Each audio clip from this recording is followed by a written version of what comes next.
he's simply the face of Final Fantasy. It is not the subjects who are naked. That is what meaningless jobs makes us become. And I will be drunk every day instead of just being high.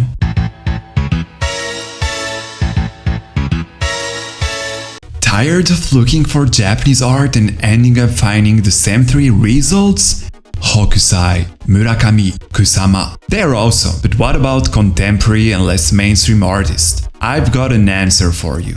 I'm not including manga artists here, we'll focus instead on visual artists from our era.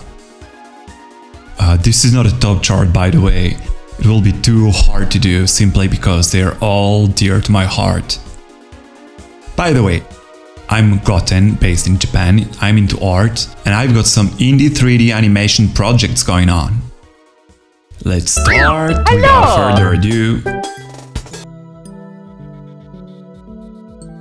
AMANO Yoshitaka. This is definitely how I wanted to start that video. For those who doesn't know him, he's simply the face of Final Fantasy. He's mostly using inks and dabbles in other mediums too. You know, during a time where video game graphics sucked ass, one aspect will motivate customers to choose a game out of many others: the cover art. The cover art was the link between the game graphics and your imagination, and AMANO Yoshitaka delivered. Actually, when I was a kid, I thought his art was difficult to read. A lot of stuff going on, lines seemed blurry and unreliable. But with the time passing, this occurrence made me want more. It's mysterious. And when it's mysterious, I guess it's cool. I can see on some of his work that he was a man of his time. You can easily recognize the 80s or 90s fashion vibe, but it aged like fine wine. I hate wine. But if this kind of art was drinkable, it surely would taste like a numb bliss. And I will be drunk every day instead of just being high. Everything is sublime, from the lines to the depiction of elements. Definitely a great inspiration. And it's only the first room in this palace of crystal that we're visiting today. Hirano Miho. Hirano Miho is not an oil painting painter. She is the voice of nature. It may appear mute, pale and fragile, but that's just a way to put emphasis in some unexpected places. It never appeared to me that some body parts are beautiful until I saw her paintings. I know I might sound naive. Maybe it's the power of the art of Hirano Miho. It makes you realize how naive and fragile we are. It is not the subjects who are naked. It is us.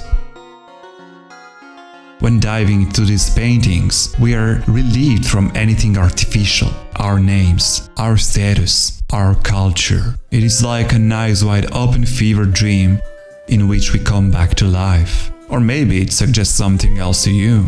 Though, if you want something more suggestive, here I go. Ishida Tetsuya. No more beauty in fine lines and nature. Ishida Tetsuya's art is raw. It is not here to make you dream, but to keep you awake.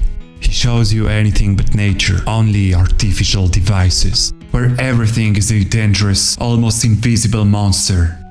And the monsters we don't see often scares us more than the monsters we see. His art is the voice of the victims of a cold slaughterhouse. And we are the cattle. These images will get stuck in your mind and you'll start to hear them scream in your head. That is what school makes us into. That is what meaningless jobs makes us become. And that's how they makes us accept consumerism, drugs. He's not only talking about Japan, but he's addressing a message to the whole world. He wanted that facade to be teared down, but he tragically ended his life before it happened.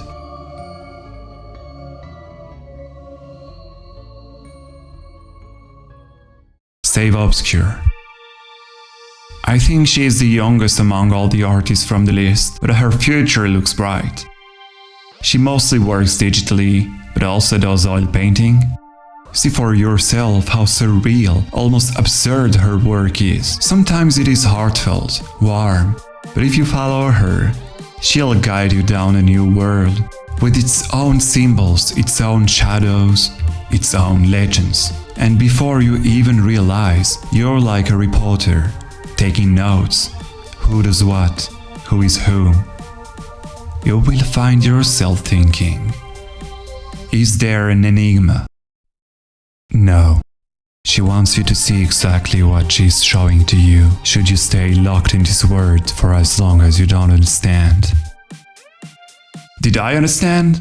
Maybe, maybe not, but I sure like to hear and would blindly act like I need some more time among these people.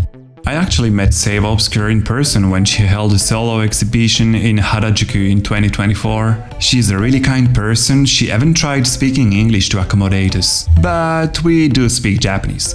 We shared a nice moment talking about art and stuff, especially since I don't always have the opportunity to chat with my favorite artist. So make sure to show some love to your local artist. And now it's time for the next one. Kageichi Akiya. If we want to talk about mysterious surreal world, then we must talk about Kageichi Akiya. He's kind of the addition of all the aspects we mentioned earlier. Intricate details, fine lines, enigmatic figures, messages. He makes you believe in a fantasy world, but this world you start believing in is just a reflection of ours. The same bad guys, same issues, it is just translated in a way that faint-hearted people could digest. Every shadow ends up being the same ominous shadow that lurks in the dark, ready to swallow us. But hope still shines bright. His characters haven't given up yet. They actually just got awake from a long, long sleep. They met each other and worked towards something together. Something only the future will tell. My friends, I have so much more to share. I have literally the equivalent of Alexandria's library in amount of artistic reference. There's so much you should definitely stick with me, especially if you want to feed your brain with some art. But that will be for the next time. In the meanwhile, make sure to watch my 3D animated web series process videos, and voila. What? Yeah, I said it the other time. No screamer here, you're safe.